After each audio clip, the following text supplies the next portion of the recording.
Good morning, everybody. How are we all doing? Sam here, United People's TV, bang on 10:03. Go on then. Maybe I should start the shows on time, not leave you waiting. Anyway, you've all been waiting for updates on the takeover. I'm not saying I've got an update here this morning. In my opinion, I don't think we've got an. Well, we've got to have a conversation around the article last night that broke from Martin Lipton in the Sun that Jim Ratcliffe is the preferred bidder. The race is over.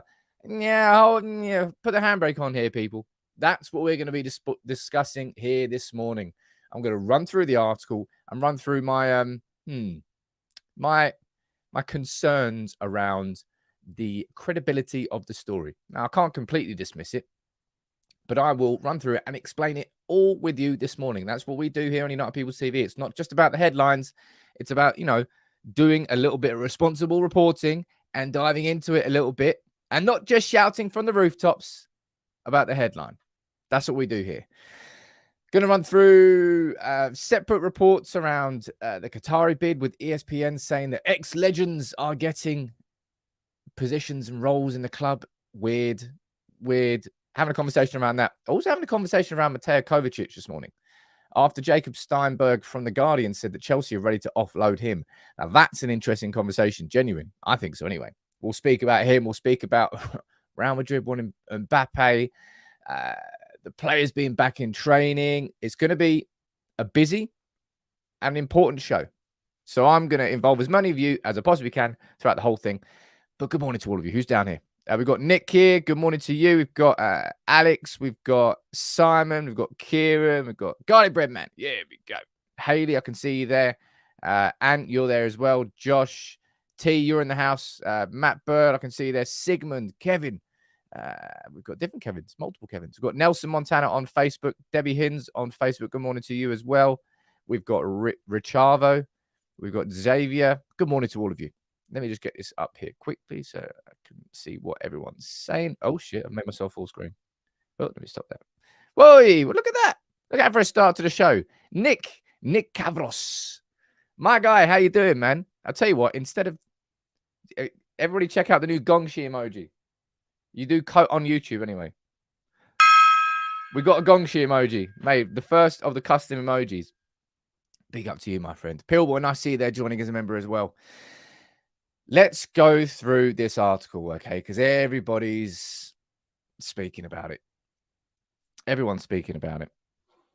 I kind of, as I said, because everybody wants the update, everybody wants to hear something on the story, to then see this last night, everybody's discussing it. A few initial reactions to that, right? Number one, it's the Sun. Right. Number one is the Sun. I don't need to explain that. But I do need to explain it for anybody who's not familiar.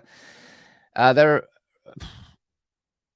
not particularly reliable. That's a polite way of doing it. They're a crap newspaper. And Martin Lipton hasn't exactly been leading with any sort of stories on this. So my initial reaction to this is like, right, okay, let's take a look at the back page of the Sun today. So this is, let's be totally honest, this is one of the biggest stories of the year, right? This is one of the biggest stories of the year. Surely it will dominate the back page of the Sun today.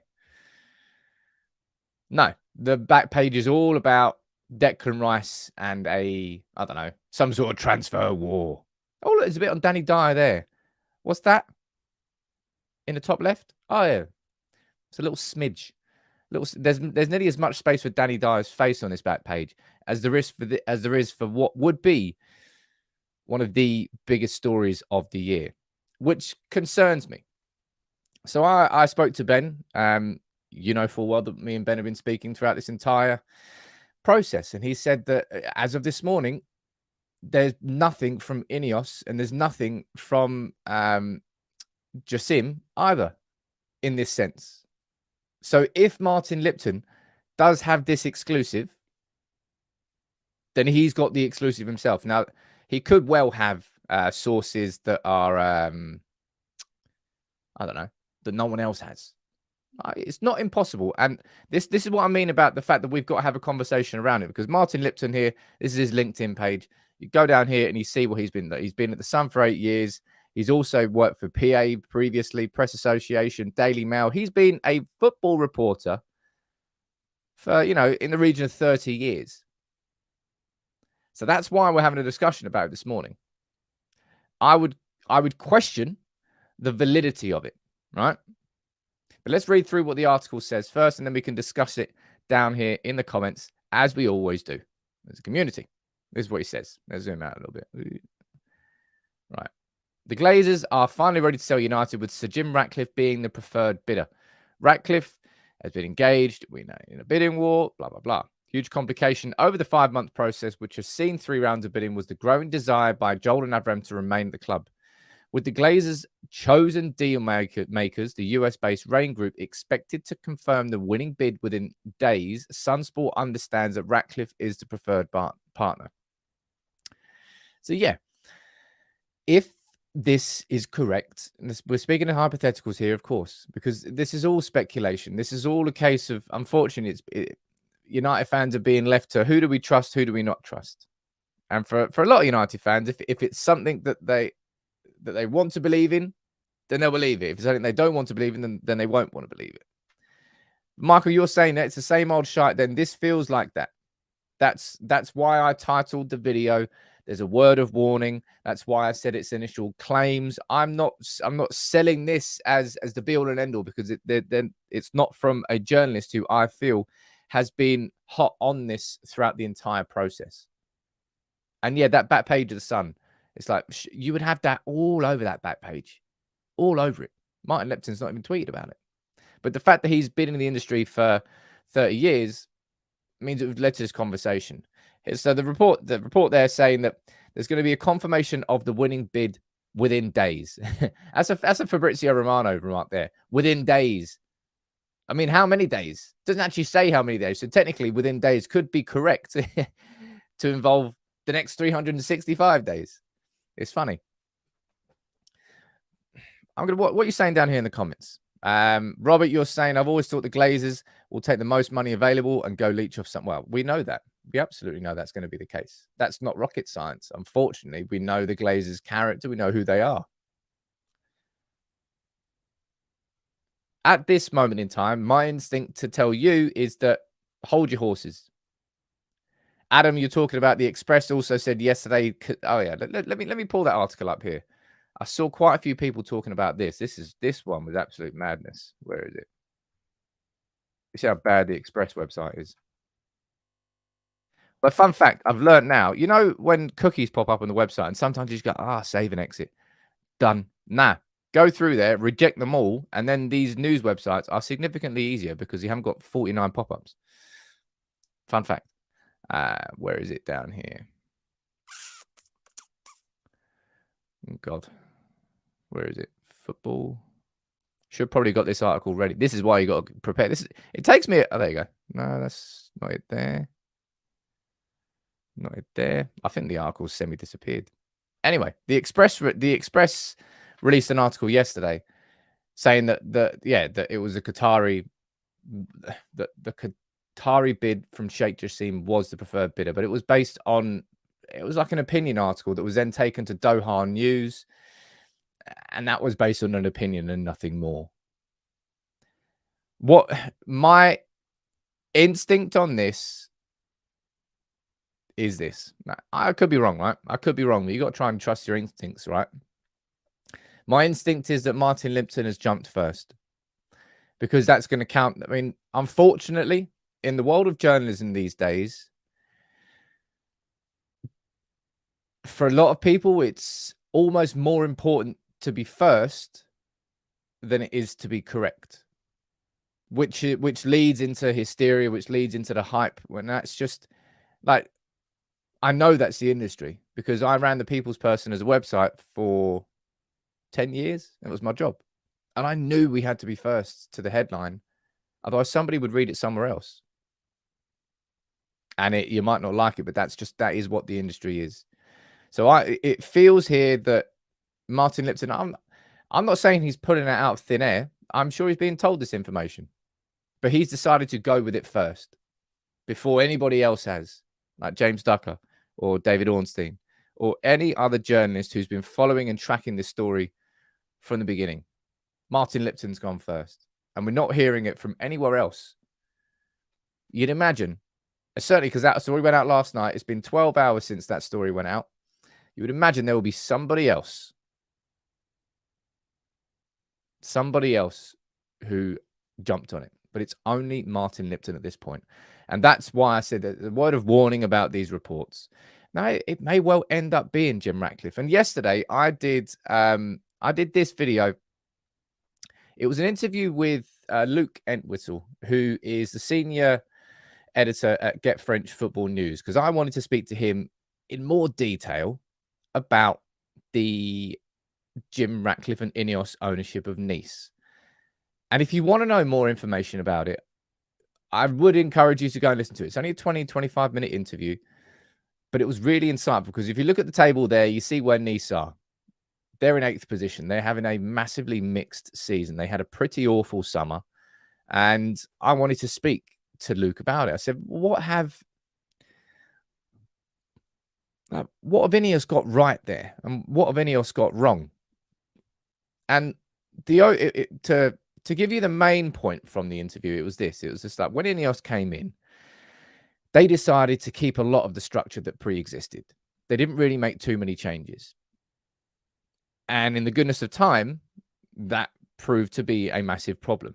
And Nice now, while it might not look like it because they're in position 8th, Luke feels that from a structural perspective, they're actually in the strongest position they've been in since Ineos took over.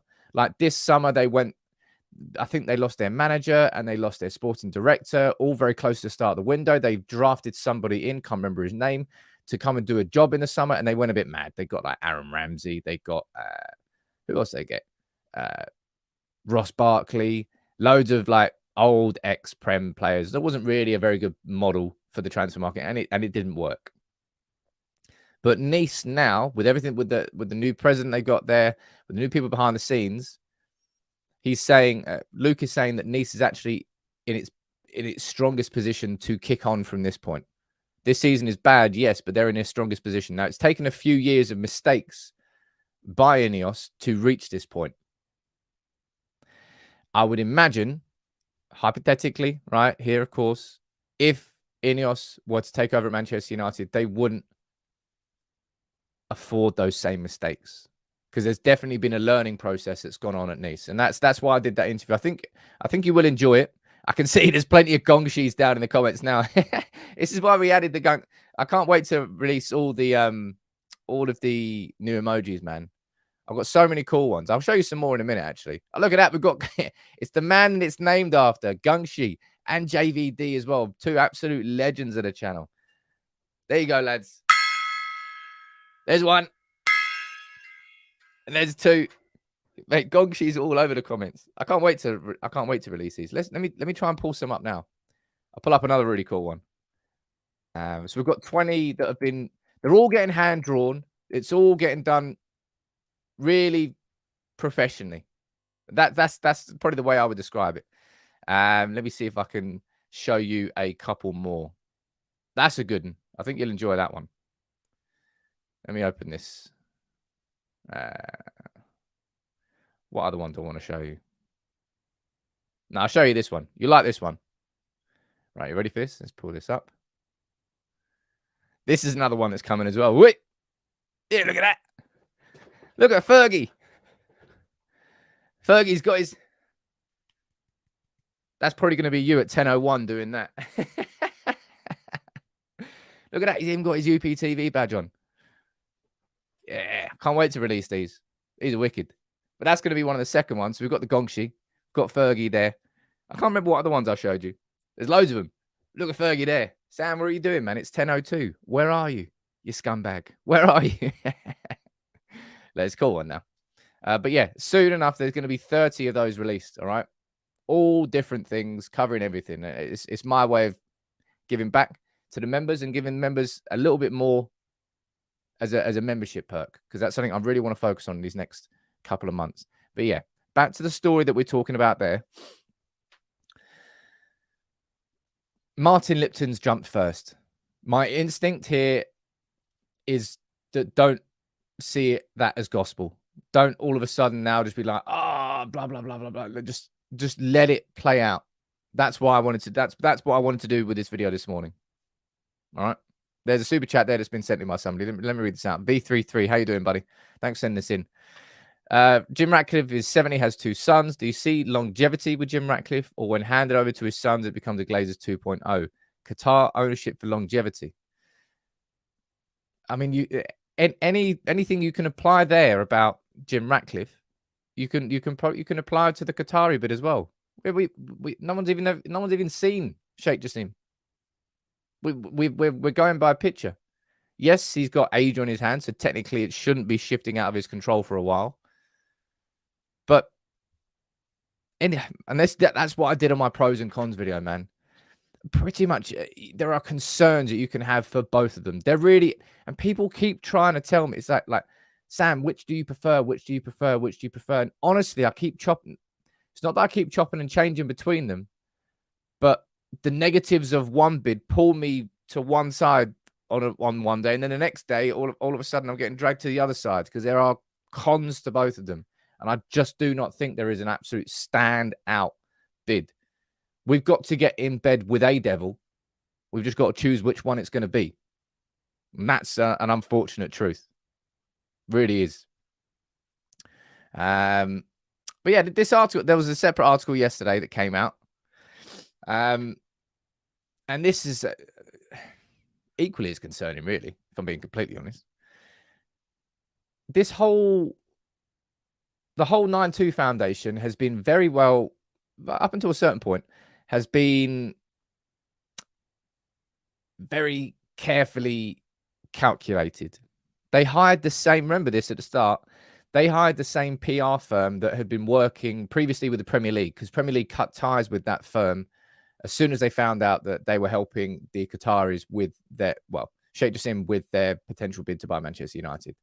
That initial statement came out, and that was when they said they want to return Manchester United to their glory days. They want to remove the debt, make it a cash-only purchase. They want to invest heavily in the men's. It was the perfect statement, wasn't it? It's like they clearly had got a PR team to come in and do that. This here, I'm reading this and I'm like, what am I reading? Man United Legends to be offered key roles if Sheikh Jassim purchases the club. And if that doesn't have alarm bells and red flags for you, then I'll be surprised. Manchester United's greatest players, just going around with the article.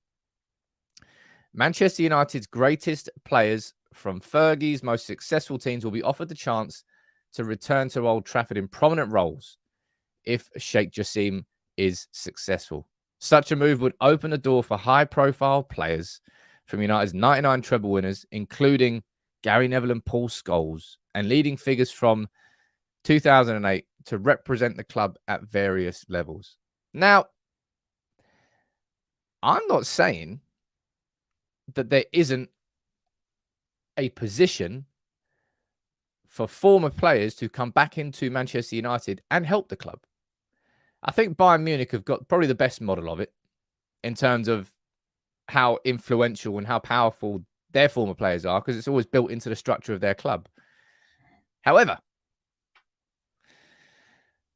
Man United have kind of been, look, we've got Darren Fletcher at the club right now, and I think he's a technical director. No one really knows what he is or what he does. He works underneath John Murtough, both of those learning on the job. Nicky Butt came in. I remember that was when, who was it? I think Nicky Butt came in as our head of academy. I'll tell you what, he actually did a pretty good job. Him and John Murtough really helped turn our academy around. So I'm not saying Nicky Butt did a terrible job, but it's just the concept of just looking at a former player and going, you were a former player at United, you must know what it's like. Yeah, they know what it's like, but it doesn't mean they're good at what they're doing. Now, if I'm looking at former players, I would be looking at Edwin van der Sar, of course. Now, there's Ajax fans down here right now who are angry, probably in the comments, angry towards Edwin van der Sar because things have unraveled at that football club in the last 18 months. Would I say that that would change my opinion about how good Van der Sar be? No, not at all. Van der Sar is struggling, but it's almost like they've lost majority of their good players over the last couple of years. Almost like their manager has left. Sorry about that. That their assistant manager. Sorry about that. That Mark Overmars has left. That Jerry Hamster has left. That every single piece of the structure that was working with what Van der Sar at Ajax is gone, and he's like the sole remaining man, and he's just not been able to pull a rabbit out of a hat. Doesn't mean that Van der Sar is bad at his job.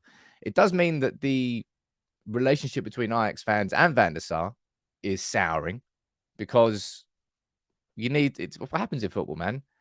Everybody does it. You need a scapegoat. That's what people want. They want somebody to point the finger and say, that's your fault. And if we get rid of you, then we'll probably improve. JJ, I'm guessing you're trolling me down here. Said if it's not a De Gea agenda, it's anti-Qatar agenda. Classic Sam. I need to just get a t-shirt saying agenda.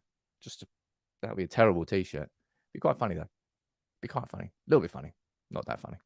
Let me see what else you're saying down here in the comments. But yeah, that idea there of just bringing in former players, just bring in the boys, bring in the lads. Yeah, get the 99 boys back together. Go on. Bring in the 2008 boys. Make a little... Nah, like, there will be a position for... There will be certain positions for former players. Like, hypothetical question here, and I don't think it's ever going to happen, but say Gary Neville got a job at Manchester United. What job do you think...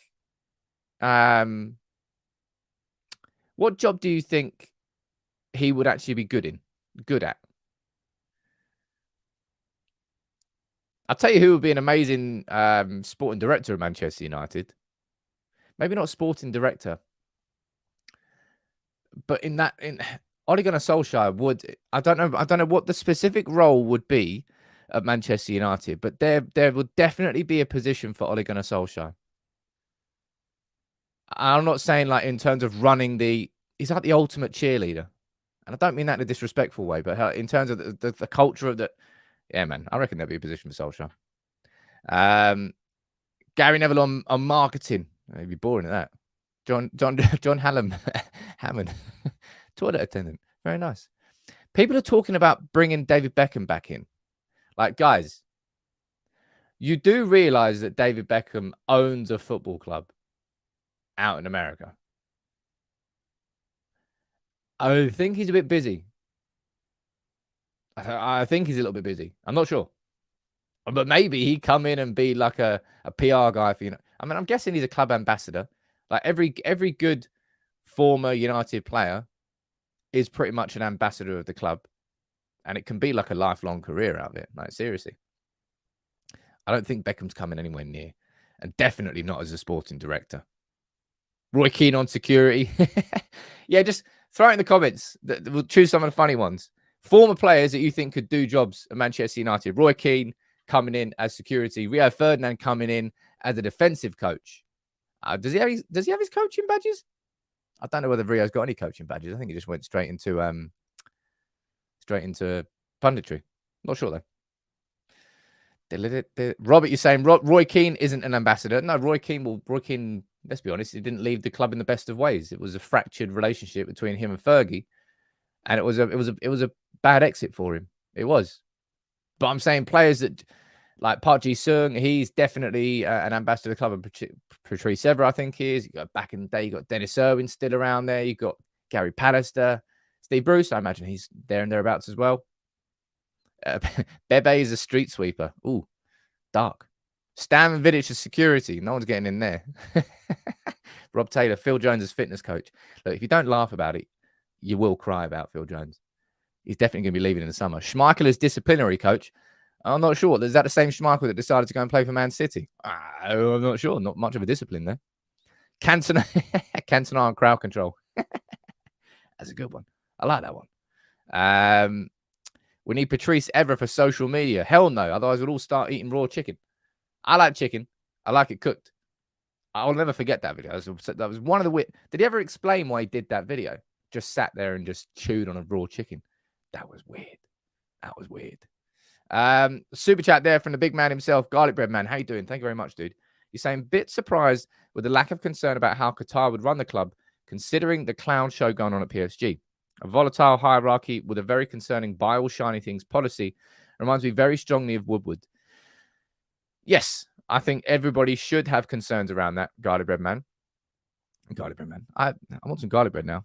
It's like as soon as you say garlic bread, you want garlic bread. Anyway, I'd have concerns about it. What I would say is it seems like PSG are coming out of that situation-ish. Messi looks like he's going to be leaving. He obviously got disciplined for going to Saudi Arabia with the sort of unauthorized visit. He's probably going to be leaving in the summer. Looks like Neymar might be as well. They might switch their policy. And I tell you what, look at this. I was going to speak about this later, but seeing as we're speaking about PSG, this come from Mike McGrath as well from the Telegraph, which is why I thought it was worth a talking point. Look at this. Mike McGrath saying that Real Madrid want both Killian Mbappe and Jude Bellingham. Mate, Real Madrid, I know they make plenty of money, but they just must have the best finances in the world. They are building what is I'm guessing around about €1 billion renovation of the Bernabeu.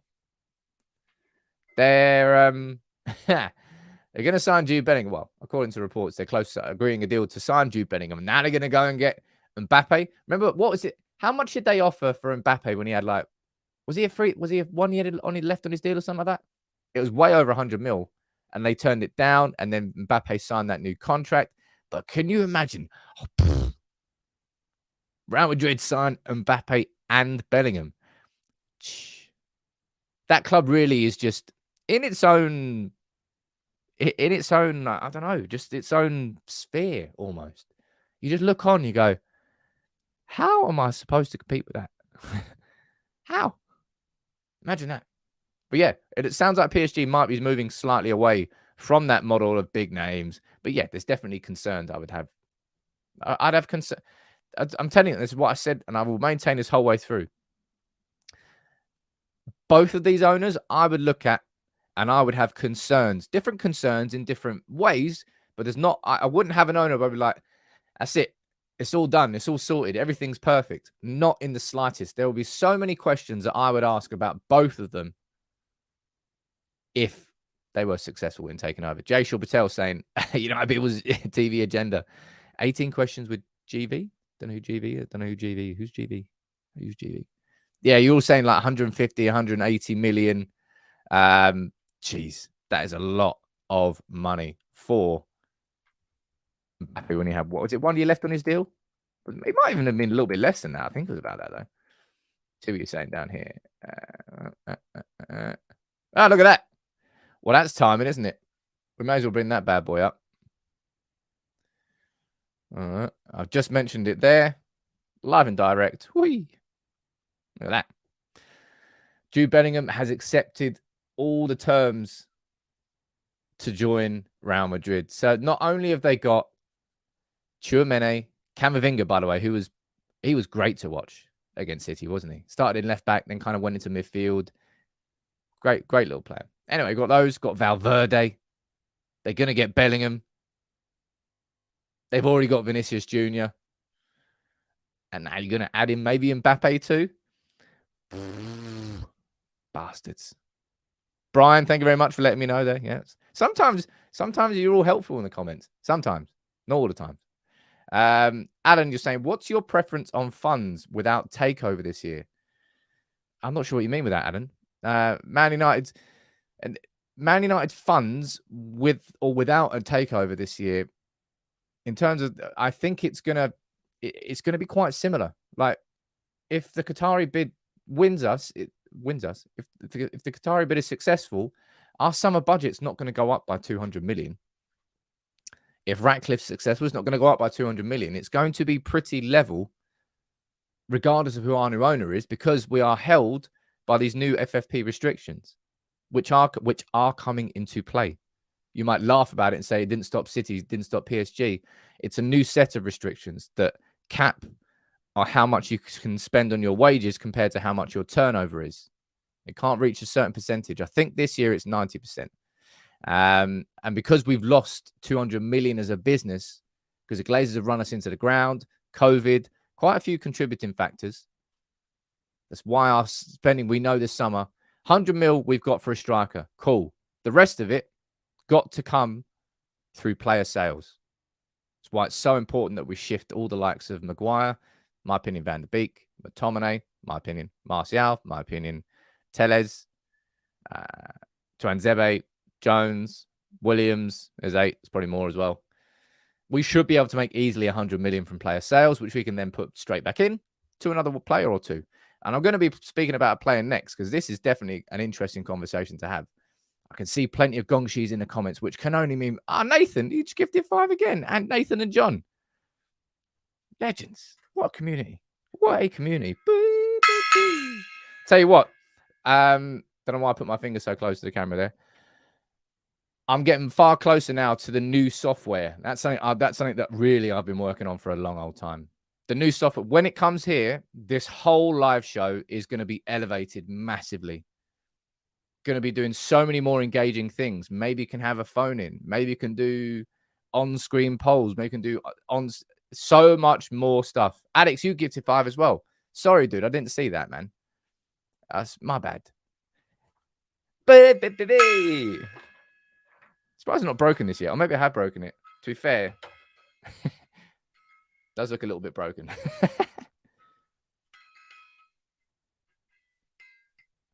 Fixed. Look at that. But yeah, you're really, really going to like it when this new software comes. It's going to be amazing. Let's speak about this, right? Let's speak about this, because I think this is definitely an interesting conversation. We know full well that we've got a lot on this summer in terms of we would love to sign, dream world, 2 strikers, probably 2 midfielders, another goalkeeper, probably a right back. Not going to happen. But this could be an interesting conversation. Mateo Kovacic. Chelsea, we know full well that they've spent. How much have they spent? I think around about 600 mil, Todd Bowley, since they bought Chelsea last summer. I think Kovacic is worth a conversation here in the comments. Paul Greaves, you're sitting on the fence. John McNulty, he's rubbish. I mean, he's not rubbish. Let's be completely honest. He's not rubbish. Kovacic is a ball progressing, positive midfielder. Let's see what the article says. This is from Jacob Steinberg over at The Guardian, I believe. There he is. This is what he's saying. Chelsea have accepted they are likely to lose Kovacic this summer with interest from Bayern Munich, City, and United. First of all, that might tell you that he's not a he's not a crap midfielder, ladies and gents. Right?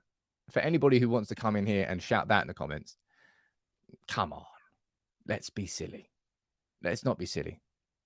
He is a very good ball progressing midfielder. Let's take a quick look at his stats, and you might notice a certain name. May well notice a certain name on that players he is similar to. You can see here where his progressive passes per 90 is in the 92nd percentile. Progressive carry is not as good. Pass completion could be better. Stats, I'm not saying are incredible, but you can see what midfielder he's similar. John McNulty, come on, John. He's not even slightly similar to Fred. He's not even slightly similar to Fred. They are 2 very different profile midfielders, in my opinion, anyway. Of course, this is all down to opinions. But I want you to let me know what you think about him in the comments below. Let me just check here. I think that comment is also a complete falsity. Yep. Somebody down there saying he's 31 when he's quite literally just turned 29. I don't know if you're like looking at different. I don't know what you're doing down here in the comments, people. I'm going to see what you're saying down here in the poll. Everyone loves a poll, right? Everyone loves a debate. Start a poll. Kovacic, a good signing. Yes or no? Let's leave that in the comments. Because I'm telling you, Man United have got to be smart this summer. You might look at players like Frankie Dion. I mean, Frankie Dion would be the dream signing. First of all, he's not going to leave. Second of all, it would cost 80, 90 million. We just can't afford that. Paul Greaves saying Jim Ratcliffe would sign Kovacic, but Jassim would sign Caicedo. So not true. So completely not true. It's all down to price. And I suppose the price is the catch. The catch. The price is the point here. Mo Wada saying, why is he leaving Chelsea if he's so good? Dude, because they've signed like 464 players. And there's going to be some victims? Wrong way to describe it. There's going to be some casualties from that. How much do you think Kovacic would be worth? I tell you what, we all watched the World Cup. We all watched. Did Croatia finish third in the World Cup? I think they did.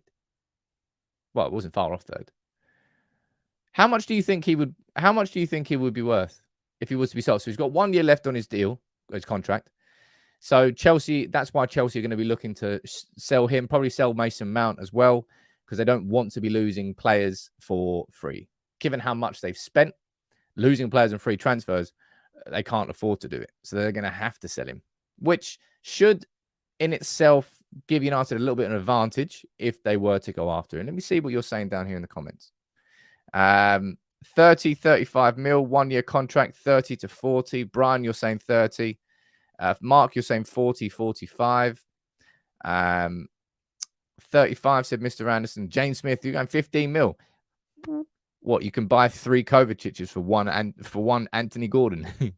I don't think so. That's a wishful thinking there. 30 mil says Dylan G. 30 mil says Alex. I think 30 to 40 would sound like a reasonable expectation, but I don't completely know. Aaron saying signing Kovacic is giving Chelsea money to sign someone better. We should be looking for someone better. I don't know. Maybe it's just United. Maybe United fans don't truly realize that we are working to a budget this year. That no one is ever going to do, because it's stupid, what Chelsea did. Just spunk money. 80 million, 90 million. How much? 120 million. In you come. What do you mean our accounts are wrong? What do you mean? Got to sell players now. I wish our budget was higher. It's not, because as a business, we've been failing for a few years. So we're looking, I would say, we're looking at 100 mil for him. If I've already said it, I'll say it again. We're looking at 100 mil for a striker, and the rest we have to make up from player sales. So we've got to be smart. Would I prefer Caicedo? Hell to the yes. Do I think we're going to be affording Caicedo this summer? No, I do not. Given that Brighton rejected 70 mil for Caicedo, and he's got better since then, I think it's fair to assume that if Caicedo leaves Brighton this summer, it should be in the region of 80 million, there or thereabouts. You really think we're spending that on one midfielder? No, we're not. And Kovacic, I'm definitely not turning my nose up at that. Is he somebody who comes in and lights? I think Kovacic isn't. It's not somebody I'll be like, hell yeah, bring him in straight away, like Caicedo would be. But I don't think it would. It can't be a signing that you just completely dismiss simply because it's not. Oh, why are we signing? Oh, why are we signing cast-offs from Chelsea? Yeah, well, Casemiro was a cast-off from Real Madrid. Varane was a cast-off from Real Madrid. Terrible players. Eriksen was available and free. Don't sign free transfers. Great player. I think I could see the logic behind him being a wanted signing. But I can understand some trepidation. 400 votes so far, just shy. 60% of you are saying yes, he'll be a good signing. And 40% of you are saying no. Let me see what you're saying down here. It's not backups United need, it's replacements. Well, that's kind of a debate into itself. Sim left that comment there. Because are you arguing that Casemiro and Eriksen just aren't good enough to play for Manchester United? I would disagree with that wholly. Are they good? Are they good enough to play for United every single game when we're playing every 3 days? No, they are not.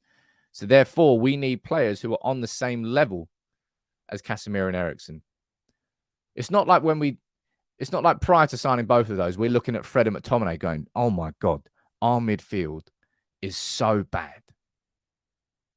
We're looking at it now going, mate, Casemiro has been brilliant this season at points, and also he's flaked in so many other games. Eriksen's been brilliant, but again, he's played too much. So it's kind of like we need the ability to have another Casemiro and another Eriksen, rather than saying our midfield needs a complete and utter overhaul. That's what I think anyway. Paul Greaves, success is not about putting bums on seats. It's about putting the right bums on the right seats. If you lower your standards, then you lower your expectations. Mate, United have been crap for like 10 years. We have been so crap. Our expectations have been lowered. And I'm laughing about that. It's just the truth. I do not think you can look at Kovacic and say, we're better than that. No, we're not. He is a decent midfielder who just showed at the World Cup. He's more than he's a very good ball progressor from deep. It's the exact position and profile where Manchester United needs strengthening. I'm looking at him and I'm saying, yeah, I can really understand the logic there. I don't disagree with the idea about high standards. Yeah, sure, great. But we're going to have to work within a budget this summer, and we've got to be smart. I'm not saying that Kovacic is the smart signing and it'll be transformative if he came in, but there's no way that you can just turn your nose up at him and go, nah, we're better than that. United were on a high horse once upon a time. When I was on that high horse as a United fan, I looked down at Jose Mourinho and I was like, we don't need that. We're United. Like we've won we're great at no crap. A few years later, I'm like, come on in, Jose, in you come. In you come. And then we all know what happened then. Bully, you're saying, Sam, looking at the table now, how do you think we are going to get top four? I've made that sort of quite clear that, yeah, I do. United should be guessing the top four from our current position against Wolves on Saturday. It's Saturday, isn't it? Saturday at 3. Ease of training photos come out yesterday. I'll scroll through these while I'm talking. United against Wolves on Saturday. We should, there's a boss. We should be breezing past them. I say breezing past them. We should be coming out against them with a completely different energy, a completely different tempo, because we've struggled in these last few weeks. This is the first week where we've had a few days off. And I think fatigue has played a bigger factor with this Manchester United team than Erik ten Hag would have ever let on. Steve Casemiro on screen there. And I'm now hoping that on Saturday, we see a different tempo, and especially in the second half. The second half for me is where I really want all of you to focus when you're watching United this week. Is there a drop-off? Do we let Wolves back in the game? Or do we have the ability to keep that pace up and maybe even turn it up a notch or two? That's what I want to see this weekend against Wolves. And that's why I hope that us having a few days off is going to make a difference. That's what I think. Loads and loads of comments coming in down here. And James Madison says, Ryden, should be a conversation. James Madison, I think you've got, I know Luke Edwards from the Telegraph. Newcastle was sniffing around James Madison before. They're sniffing around him again. And I think he's going to Newcastle. That would be my call now. And I think he'd go for like 40, 50, 60 million. And as good as I think James Madison would be, I'm putting him down as a Bruno alternative. And if I'm looking at this Manchester United midfield, I'm putting that as the lowest requirement in terms of what we need this summer. Right? The last thing I'm not saying the last thing we need, but there's far bigger priorities than signing a Bruno alternative this summer. We need another Casemiro and another Eriksen. That's what we need this summer. Bruno, that's the last one. So while James Madison would be a good signing, don't think that's going to happen. Yuri Tillemans is probably, you might not like it, and I don't like it either. But United, it's not that we have to cheap out this summer. It's just that we can't just go in there and just go for the easy ones. The sorts of players that you don't really need a scouting department for. Right? Oh, yeah, just go out there. We need a striker. Kane or Osimhen. No, you don't need a scouting department to have Kane and Osimhen as two of your primary striking targets. They're just the biggest and the best strikers out there. However, United are going to have to be smart about it. And I hope there's a couple of targets that are left field. And that kind of Kovacic would be a left field one. I don't think that would be a United target per se. I think if a move for Kovacic happened, it will be United going, all right, maybe we take advantage of an opportunity there. John Hammond saying, what about Neves? 1 year left on his contract. That's a very good conversation. And I think anybody who's been a United People's TV subscriber for long enough will know how much I like Ruben Neves. Ruben Neves. Not Tillemans, as such. I don't know who we're going to sign in midfield this year. The up front feels quite what it feels like. I don't know whether it's going to be true or not. Up front feels like it's going to be Kane or it's going to be Osimhen. Maybe Gonzalo Ramos. It feels like it's going to be one of a few targets. And maybe we get a second striker who's someone who's younger and sort of backs up the squad. That could happen. But it feels like the striker one's going to be obvious. Midfielders, however, I've got no idea. I can see there's 4 names down there. Enzo Lefebvre, Romeo Lavia, whatever. Romeo. And you're speaking about Manu Kone. I've just spoken about Kovacic. There's going to be so many different midfielders who kind of fit the profile, who would probably be a good signing. And that's where United scouting department has to do their work. Like, truly identify the exact ones with the profiles who fit what we need. And Deal saying Napoli's president has said that he's not selling Osimhen. Okie dokie. Of course he's not. Wink, wink, nudge, nudge. Here's my phone number. He's selling him for the right price. End of story. First Scudetto in 33 years. Is it 33 years? PS saying Kovacic is great, but he's 29. Or obviously, is it Orson Koku? We've spoken about him already. I've spoken about Romeo, right? I've spoken about him quite a bit. He's 19. For me, he would be a perfect understudy. Perfect understudy to Casemiro. Now, Ugarte, I think from Sporting Lisbon. I've already got my video prepared that I just haven't done quite yet on like 5 or 6 different deeper line playmakers that could be on our list. And is it Manuel Ugarte? He would be one of them. That's what I mean. We have to be smart this summer. And I think the last summer, if you looked at our midfield and you were going into the season, you'd be like, my God, we've got absolutely no chance to do anything next season with Fred and McTominay. We then signed Eriksen and Casemiro. So going into this summer, I don't think our midfield is in as dire a position. However, we basically need another Casemiro and Eriksen because they were brilliant when they worked, but when they flagged, when fatigue kicked in, they faded and Man United's team suffered. So we need 2 more midfielders, in my opinion, another Casemiro and another Eriksen. Those sorts of profiles. Romeo Lavia would be a perfect one for Casemiro. Imagine him, 19, coming in, learning from arguably the best there's ever been in that position for a couple of years and then replacing him. Kobbie Mainoo's coming through in the next couple of years. He's somebody who can screen across. Certainly not one to dismiss. And maybe if I'm saying about signing Romeo at 19, would that get in the way of Kobbie Mainoo? I think it would kind of work with him. But it's interesting. The midfield, I've got no idea about. Strikers, I think we kind of know who our targets are. Midfield, could be a million different peoples. Ibrahim Sangare has been mentioned down there. I spoke about him last year. Honestly, you could fairly mention in the comments, probably somewhere in the region of Ryan Gravenberch is another one that's mentioned, somewhere in the region of 10 to 20 midfielders who you could go, yeah, I can understand that. That kind of makes sense. And Kovacic is another one. Gravenberch is one. Ibrahim, so many. We're going to get lost in this debate, lost in this conversation.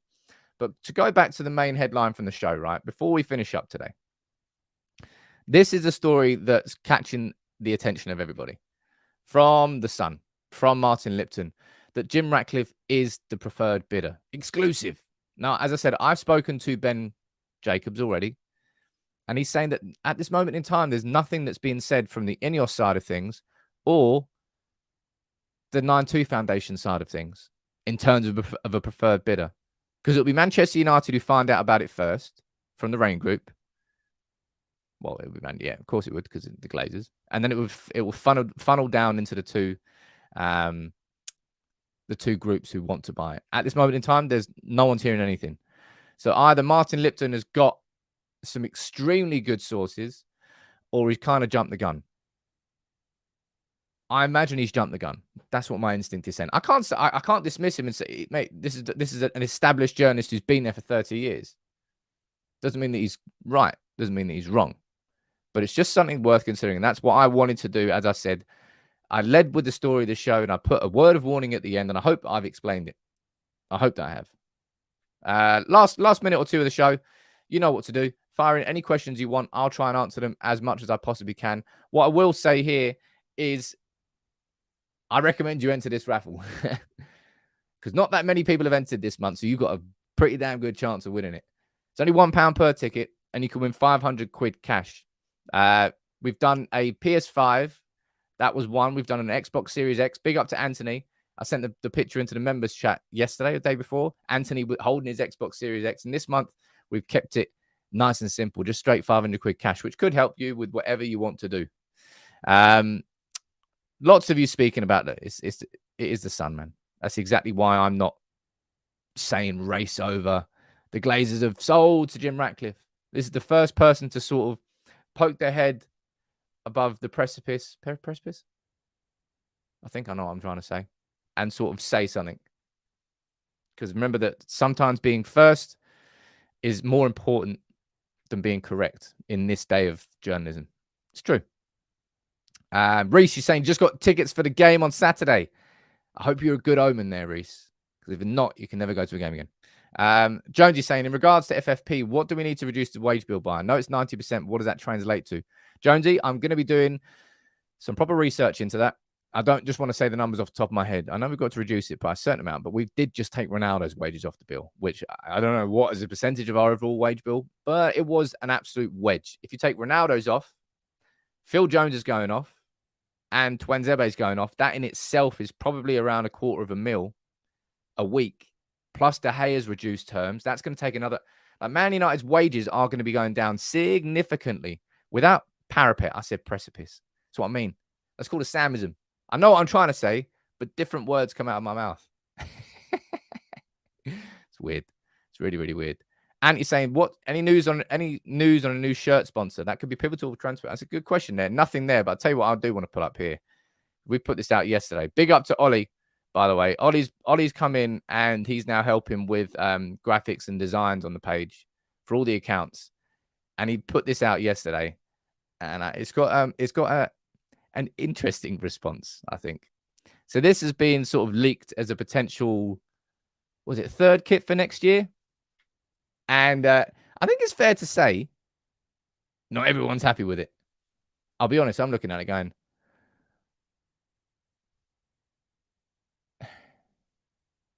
really? I don't like it. But some people do. I want to know what you think in the comments below. I'm going to do a little short video on it. I think it's a bit left field. That's probably a fair way to describe it. Judging by the comments so far, I don't think you're all particularly happy. Sim, you're saying it looks like a goalkeeper kit. Yeah, goalkeeper that you don't like. But not everybody hates it. Not everybody hates it. But judging by the comments, the majority of you don't like it. But Dave likes it. He said it's beautiful. 1970s curtains, apparently. It's funny. White roses for Lancashire. There you go. But I just wanted to pull that up. But make sure you follow us on Instagram. If you like short videos on TikTok, not all the videos on just go and follow United People TV wherever you can. Look, thank you so much for today's show. I hope you enjoyed it. As I said, err on the side of caution. That's what my main takeaway would be from this. I can't dismiss it and say it's complete and utter bullshit because Martin Lipton's been in the industry for 30 years. But if he's right, then he's first to it. And why is it only getting a snippet in the corner of the back page of the Sun? That's my concerns around it. Thank you everyone for joining in today. Big up to everyone. Big up to everybody who gifted memberships. Make sure you drop a like on the video. Make sure look, if you're new, subscribe. I might do a lunchtime video on Kovacic today because I really think that's an interesting conversation to have. Anyway, take it easy. Bye.